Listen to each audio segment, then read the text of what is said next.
How autism is diagnosed. The signs and levels of autism vary in each child. This can make getting a diagnosis difficult. Children on the higher level of the autism spectrum may go years without being diagnosed. There are many factors that go into an autism diagnosis. We will go over some of the criteria being used to diagnose a child with autism. Doctors have a checklist that must be met before the possibility of autism is suspected.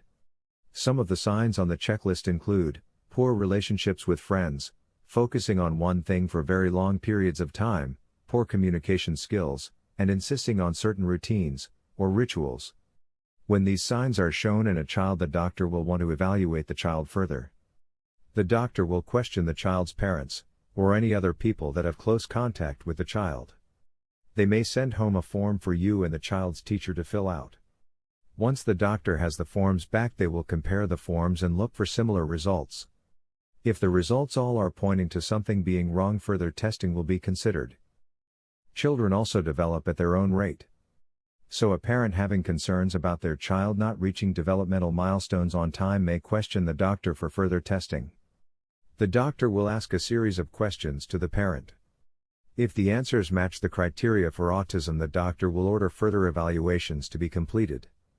Remember, each child grows and matures at their own rate, so they may just be a late bloomer. There is not one test that can say definitely the child has autism. It will require several appointments with different health professionals to rule out other conditions that could be causing the problems in your child. Often a child who is late to talk is suspected of having a hearing issue first. After this is checked, then the doctor can move on to evaluating for autism. Several health conditions can mimic the symptoms of autism. Children always need to be evaluated for any other medical conditions that could cause the same symptoms as autism first. To receive an autism diagnosis, the child will be evaluated by a team of medical professionals. They will include the doctor, a psychologist, a speech therapist, a neurologist, and a psychiatrist. Once the child is evaluated by the team, they will meet and compare their findings. Then they will have a meeting with the parents to discuss their findings. If the diagnosis of autism is made, a treatment plan will be set in place. Each child will show different symptoms of autism, and the levels they experience it will be different. So it may take longer to get a diagnosis of autism in some children. Once you have the diagnosis, the most important thing is to start a treatment plan. The treatment plan will help make the life of your autistic child better.